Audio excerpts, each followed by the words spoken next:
Nouvelle question, nouvelle découverte. Comment fonctionne un ordinateur dans la lignée du comment comprend-il ce que nous souhaitons lui faire faire? C'est très simple pour lui, mais très compliqué pour nous à imaginer ce qu'il est capable de faire. Toutefois, nous allons tenter de démystifier les facultés et les modèles de compréhension des ordinateurs. Revenons quelques instants à notre fameuse carte électronique qui est à l'intérieur des portables, qui est bien entendu taillée et appropriée en fonction de l'ordinateur, qu'il soit portable, transportable ou fixe. Dans les ordinateurs fixes, par exemple, nous avons ce type de carte et nous retrouvons un certain nombre d'emplacements numérotés, emplacements dans lesquels nous pouvons, par exemple, sur l'emplacement numéro 1, rappelez-vous, trouver notre microprocesseur, notre i3, i5, i7, un Core 2, un quad-core, enfin peu importe, de chez Intel ou d'un autre constructeur tel que chez AMD. Dans l'emplacement numéro 3, nous avons nos barrettes mémoire. Ce sont ces éléments-là, effectivement, qui sont aussi déterminants dans la capacité d'un ordinateur à comprendre et à interpréter plus ou moins rapidement et à afficher, bien entendu, ce que nous souhaitons. Donc le processeur est important, la mémoire vive est hyper importante. Bien entendu, pour faire afficher l'ensemble de ces informations, en numéro 4, il nous faut une carte graphique, soit celle-ci, comme je l'ai précédemment dit, est additionnelle au PC, soit celle-ci n'est pas nécessaire puisqu'elle est déjà intégrée par le biais donc de composants électroniques à l'intérieur. Ça fonctionne dans un cas comme dans l'autre. Seule différence, c'est que les composants qui en général sont implémentés sur les cartes sont moins performants et les machines moins chères, ce qui se traduit par des machines qui ne sont pas faites pour jouer sur les derniers jeux actuels en faisant tout le reste à côté. Donc encore une fois, ce qui va différencier, c'est la capacité d'installer des composants complémentaires à l'intérieur pour substituer par exemple une carte graphique qui est un composant déjà interne, qui n'empêche pas l'affichage, mais pour adapter l'ordinateur à une capacité de pouvoir jouer en ajoutant une carte graphique. En 5, 6 et 7, donc 5 et 7, en ajoutant ici par exemple des disques durs qui vont nous permettre de stocker des informations et d'autres périphériques de stockage. Comment un ordinateur maintenant comprend-il ce que nous voulons? Lorsque nous saisissons des informations sur notre fameux clavier, notre clavier effectivement comporte des touches dans notre langage, ce que nous connaissons, ce que nous interprétons tous les jours. Le clavier européen, le clavier français en particulier, est un clavier qui est accentué, sur lequel nous avons jusqu'à 105 touches différentes. Évidemment, nous n'avons que des touches de l'alphabet, qui sont au nombre de 26. Mais nous différencions en ce qui nous concerne les lettres majuscules, des lettres minuscules et des caractères spéciaux tels que les points d'exclamation, les points de suspension, les crochets et l'ouverture droit, ouverture gauche. Ceci vient se rajouter, ne serait-ce déjà que les 26 lettres de l'alphabet tout en majuscules. Vous pouvez encore en rajouter 26 pour l'équivalent en minuscules ou en lettres spéciales pour les personnes qui par exemple en Europe écrivent en espagnol avec le tilde, donc le sigle bizarre qui se trouve par exemple au-dessus du A. Ceci fait que nous avons besoin d'un certain nombre de conforts, d'un certain nombre de touches. Pour que l'ordinateur puisse comprendre, il faut que ces touches soient parfaitement identifiées et elles sont numérotées dans un ordre précis pour que chacun des ordinateurs sur la Terre avec lesquels vous allez communiquer puisse savoir à quoi correspond telle ou telle touche ou tel type de caractère. C'est un organisme mondial qui a donc décidé il y a pas mal d'années, dans les années 50 déjà, même antérieures, de créer un code universel pour tous les claviers, quelle que soit la langue utilisée. C'est ce que l'on appelle le code ASCII, A-S-C-I-I. ASCII qui veut dire en américain American Standard Codification Information Interchange. en l'occurrence en traduction littérale, un standard américain d'interchangeabilité des informations d'un ordinateur par rapport à un autre ordinateur, purement et simplement. Voici par exemple notre clavier, un clavier avec 105 touches. Alors, les touches que vous voyez sur la partie gauche vont être des touches majuscules, minuscules. Vous avez des touches également de déplacement qu'il va falloir coder pour pouvoir se déplacer à l'intérieur d'un document, d'une photo, d'une fenêtre, comme celle-ci par exemple. Là aussi, ce sont des touches additionnelles. Quand vous allez dire « Ok, je suis d'accord sur ce que je viens de saisir », il va falloir des touches comme celle-ci. Lorsque vous allez supposer avoir besoin de majuscules et de minuscules, vous aurez donc besoin de taper sur les touches, en l'occurrence de texte, mais d'utiliser certaines touches telles que majuscules temporaires ou encore majuscules permanentes comme ici là-bas à droite. À l'identique, lorsque vous souhaiterez effectuer des multiplications, des divisions, des soustractions, des additions, nous avons donc des touches qui sont sur la partie droite et que l'on peut retrouver en double ici, et vous remarquerez au passage rapidement que certaines touches ont 2 sigles et d'autres même parfois 3, comme ici.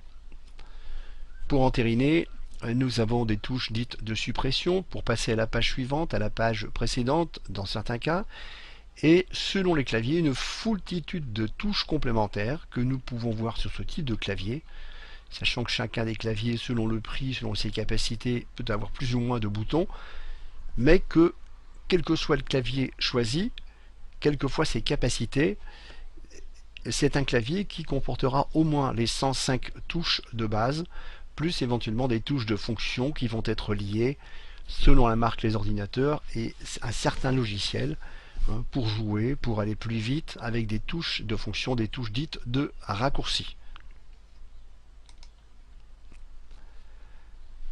J'ai donc évoqué cette table ASCII. Voici la table partielle ASCII qui vous donne nos caractères et nos chiffres spéciaux. Par exemple, prenons le cas du A majuscule.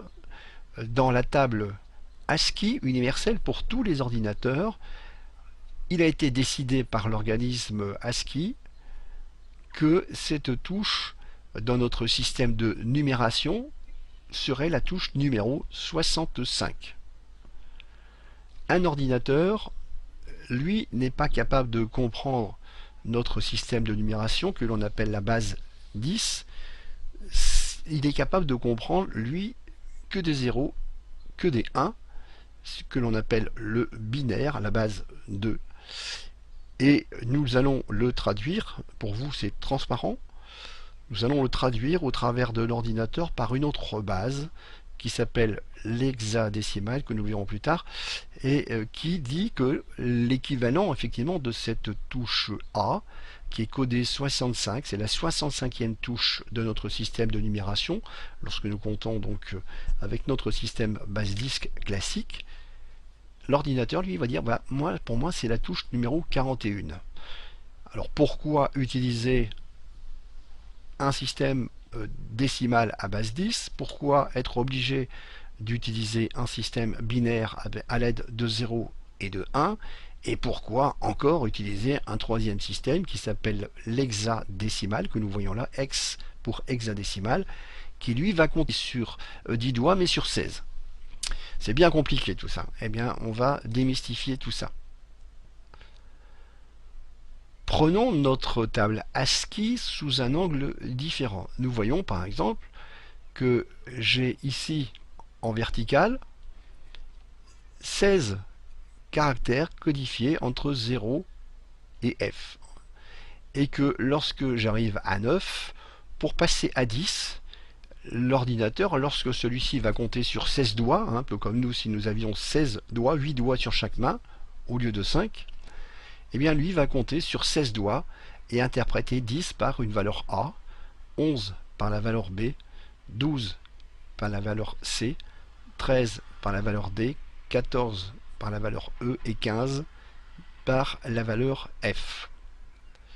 Et pourquoi 16? Puisque je parle de 15, parce que le 0 compte pour 1 également. Le 0 est forcément codé, même s'il vaut 0.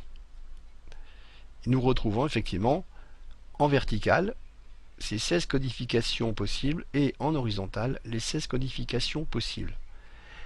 À l'intersection, je disais précédemment que notre A valait le code 65 purement et simplement ou 41 en hexadécimal. Lorsque nous revenons sur notre A majuscule qui est là, regardez, je prends l'intersection, ligne,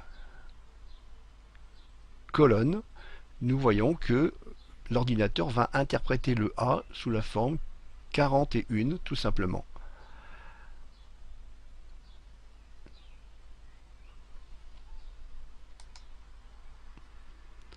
Prenons le cas maintenant de la structure d'un ordinateur. Nous savons qu'un ordinateur comporte maintenant un microprocesseur, de la mémoire et des périphériques d'entrée-sortie tels que un écran par exemple, une souris, un clavier, un disque dur interne ou plusieurs disques durs internes selon ce que l'on a comme matériel, voire des disques externes, des webcams qui vont permettre de faire du chat, de nous voir,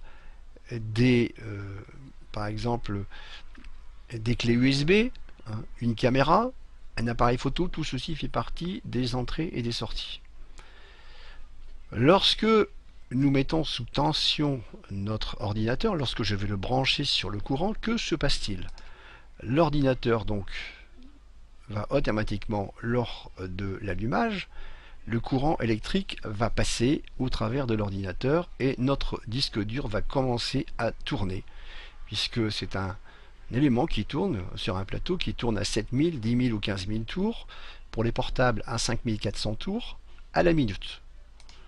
Le courant va donc passer et le système d'exploitation, par exemple Windows 7, Vista ou XP que vous auriez sur votre machine, et bien entendu a été préalablement installé sur ce disque dur de manière à ce que à chaque fois que vous allumiez votre ordinateur, le disque dur se met en route, reconnaît qu'un système d'exploitation, un carburant quelque part, a été installé, et automatiquement ce carburant va faire que il est chargé dans la mémoire vive de l'ordinateur.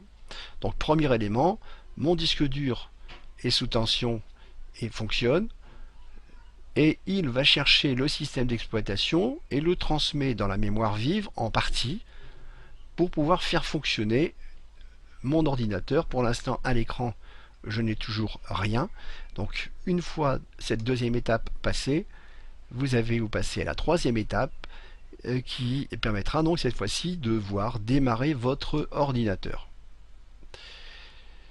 Une fois que Windows fonctionne, imaginons que vous souhaitiez travailler avec un traitement de texte. Par exemple, je vous cite un traitement de texte parmi tant d'autres, Windows Word de la gamme Office de chez Microsoft, programme qui, bien entendu, au préalable, lorsque Windows fonctionne, a été préinstallé sur Windows et une copie est faite automatiquement dans une organisation qui lui est propre dans ce disque dur.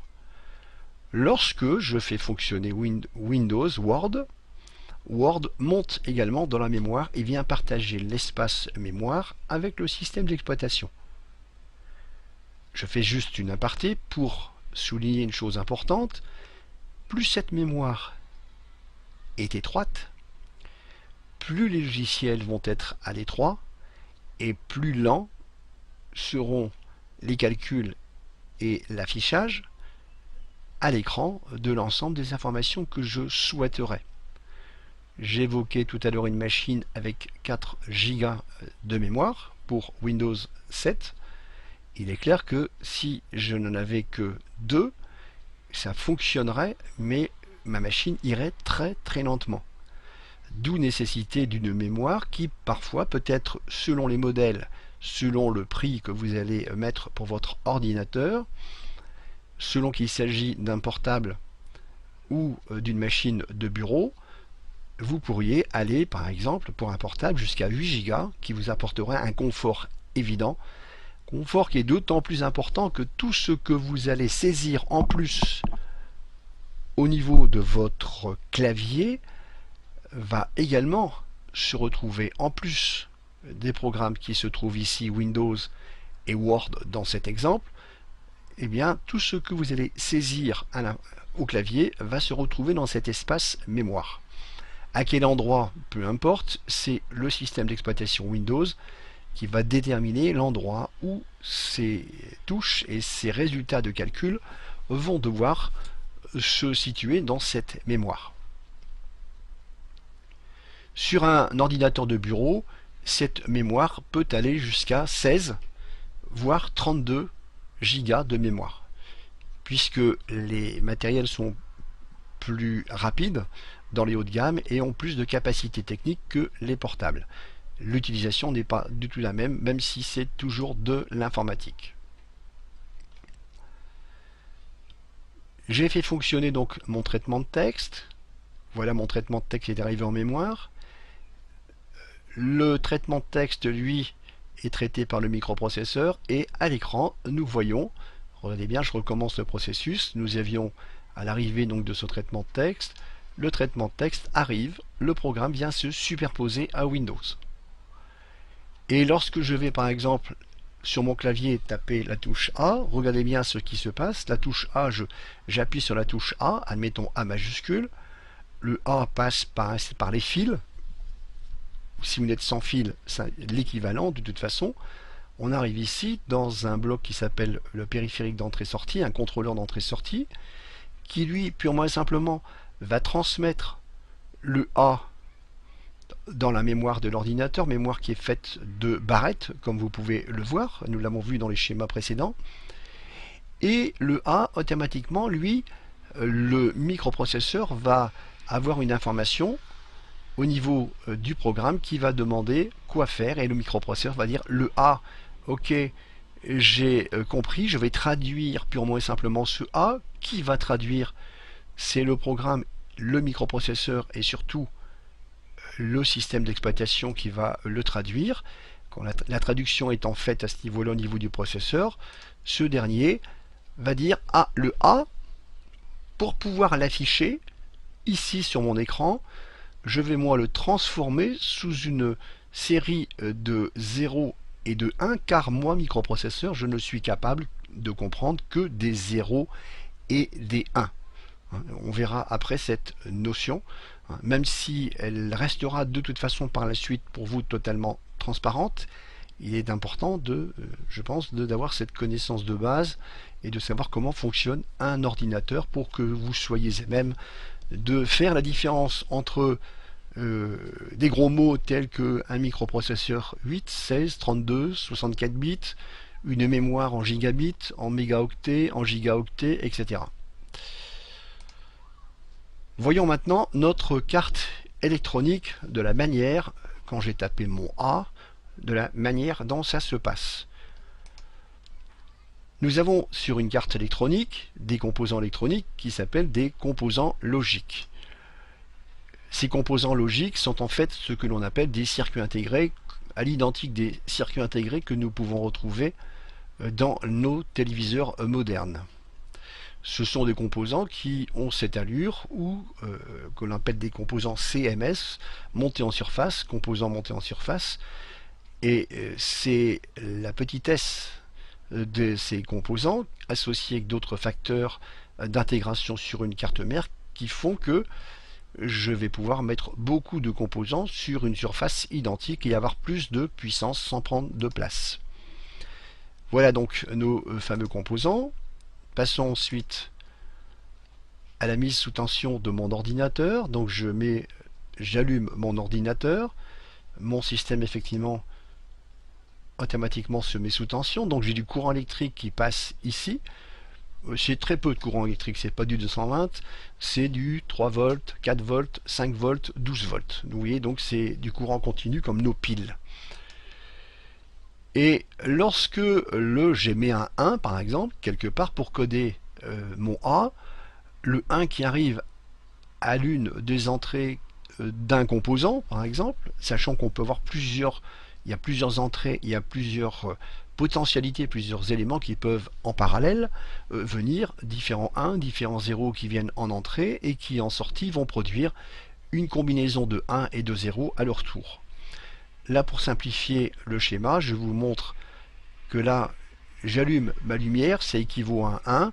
Quand ma lumière est fermée, ça équivaut à un 0. À l'entrée, j'ai du courant.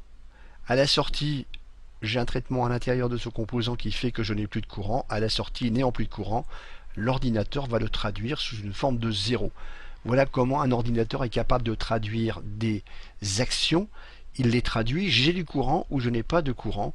Et si j'ai du courant, je considère qu'il s'agit d'un 1. Si je n'ai pas de courant, je considère qu'il s'agit d'un 0 en logique dite positive. Je continue, puisque mes composants sont liés entre eux par le biais de fils de cuivre, donc de liaison qu'on appelle des bus, BUS.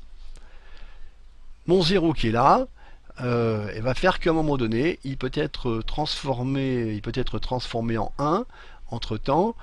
Si j'ai un 1 qui arrive à un composant, je peux très bien à la sortie avoir un 0 ou un 1, qui à son tour à la sortie de celui-ci peut se traduire sous forme d'un 0, et l'ensemble me donnerait par exemple 1, 0, 1, 1 et 0, que nous retrouvons en fait ici sur une sortie quelconque. Et cette sortie, cette série de chiffres que nous voyons là, peut partir soit au niveau de notre processeur, tel que nous voyons là, et va forcément transiter dans notre mémoire, être enregistré au niveau de notre disque dur, et surtout, ce qui m'intéresse, être affiché à mon écran quand je tape un A. Maintenant, que ce soit fait de cette série de 0 et de 1, je m'en fous, mais au moins, maintenant, je sais comment ça fonctionne. Purement et simplement, on vient de voir que la mise sous tension provoque des 0 et des 1 selon des actions que je vais avoir. Tous les éléments d'un ordinateur vont être interprétés de façon similaire, même les ordinateurs les plus puissants. Nous allons toujours utiliser des éléments fondamentaux que l'on appelle des bits. Ce qui veut dire que lorsque je saisis un caractère, un chiffre, un signe, le signe $, une barre d'espace, lorsque j'utilise un chiffre 0, un crochet gauche, pardon, ou un élément d'affichage tel qu'une flèche ou des signes graphiques, chacun de ces signes va être organisé selon une codification d'éléments binaires, binaire parce que bi pour 2, et sera fait de 0 et de 1 comme dans cette structure. Ici j'ai mis tous des zéros, mais le but de l'opération est de vous faire comprendre que nous avons d'un côté 4 informations fondamentales sur la partie gauche qui se trouve ici, gauche par rapport à notre système de visualisation, et 4 informations fondamentales qui se trouvent cette fois-ci sur la partie droite par rapport à notre système de visualisation.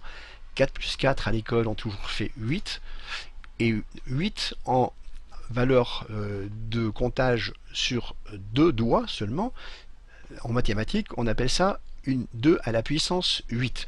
Cela veut dire que 2 à la puissance 8, ça consiste tout simplement à faire 2 multiplié par 2, multiplié par 2, multiplié par 2, et ainsi de suite, 8 fois. Alors si l'on regarde effectivement la valeur que fait cet ensemble, 2 fois 2, 4 fois 2, 8, 8 fois 2, 16, 32, 64, 128, 256, puisque nous avons donc 256 possibilités. Sachant que nous avons besoin au moins de 105 possibilités pour coder notre clavier, comme vous le savez, il nous restera le différentiel entre 256 et 105 pour coder par exemple des barres d'espace, pour coder des touches de fonction, pour coder cette fois-ci des accents ou des signes spéciaux ou des caractères spéciaux que l'ordinateur aurait besoin. Lorsqu'un ordinateur va traduire l'ensemble de ces bits, on dira que les 4 bits qui se trouvent sur la partie gauche sont des bits dits de poids fort, et que les 4 bits qui sont sur la partie droite sont des bits dits de poids faible. Pourquoi faible? Comme on le verra après, c'est à partir de la droite en partant vers la gauche que l'on va compter comme ici, puis au moins simplement, le poids binaire pour le transformer d'une base 2 dans notre système décimal de comptage. En partant donc ici, nous aurons 1, 2, 4, 8, 16, 32, 64, 128, etc., etc. Et donc nous pouvons remarquer que les zones, les chiffres effectivement binaires de la partie droite sont les bits de poids faible parce que les chiffres sont les plus petits, 1, 2, 4, 8, alors que de poids fort, 16, 32, 64, 128, en l'occurrence, voilà, nous aurons donc l'ensemble de ces éléments. Dans les ordinateurs modernes actuels, en 2010, vous avez entendu parler ou vous avez, je dirais, lu des articles, on vous parle de processeur 32 bits, 64 bits, 128 bits. Alors je ne comprends pas à quoi ça sert à partir du moment où j'ai besoin que de 8 bits. Eh bien, retenez simplement, pour rester simple, qu'au plus sur un composant je vais intégrer d'organisation comme celle-ci en parallèle, au plus d'informations simultanées je serai capable de traduire. Ce qui veut dire que si j'ai un microprocesseur 8 bits, je traite, pour faire très simple, hein, avec une métaphore, c'est en fait une image, je vais pouvoir traiter un caractère à la fois. Et si j'ai un processeur 32 bits, 4 x 8, 32, je vais pouvoir traiter 4 caractères. Si j'ai un processeur 64 bits, hein, je vais forcément traiter 8 x 8, 8 caractères simultanés et ainsi de suite, 16 caractères pour du 128 bits. Donc ça veut dire que ma puissance de traitement, pas nécessairement ma puissance de calcul, mais ma puissance de traitement va être décuplée, elle est exponentielle en fonction de la structure du microprocesseur. Et quand nous regardons la surface d'un microprocesseur, quand cette surface que l'on peut agrandir spontanément, l'ensemble que vous voyez ici avec tous les liens, ce sont les liens que nous avons vus dans notre carte précédente qui viennent s'intégrer ici dans un processeur. Et le microprocesseur qui a été fabriqué et qui ne peut être fabriqué que par l'intermédiaire de machines extrêmement sophistiquées va être capable, lui, de traiter bien sûr des éléments fondamentaux, de les calculer et de restituer par l'intermédiaire des fils sur les pattes de sortie pour dialoguer avec l'ensemble de l'ordinateur toutes les informations qu'on va lui demander. C'est notre président directeur général de la société qui, à sa disposition, a des directeurs généraux, des secrétaires qui vont faire le travail que lui va demander, mais c'est quand même lui qui va décider. On va dire en fait que c'est Dieu, purement et simplement, qui décide au niveau de la création de ce qui est possible ou pas possible de faire. Il est évident pour entériner que ce processeur, qui va faire transiter, calculer à l'intérieur l'ensemble des informations et faire transiter vers l'extérieur les différentes solutions qu'il apportera, les différentes réponses qu'il apportera vers les composants, on est au moins d'accord, sans être technicien ou ingénieur, qu'au plus vite il est capable de traiter ça et de restituer, au mieux c'est. Alors quand je vous parlais du facteur sur la technologie, plus d'éléments sont intégrés, I3, I5, I7, sur les composants que j'ai évoqués précédemment, plus il y a de composants intégrés, au mieux c'est dans les capacités de calcul de traitement. Plus la fréquence interne de synchronisation des informations est élevée, je parlais de la fréquence du microprocesseur, 1,6, 1,7, 2, 2,3, 2,8, jusqu'à 3 et plus ce chiffre se rapproche de 3 et est supérieur, plus il sera capable, le processeur, de traiter rapidement l'ensemble des informations, de faire afficher, de faire des calculs et de restituer.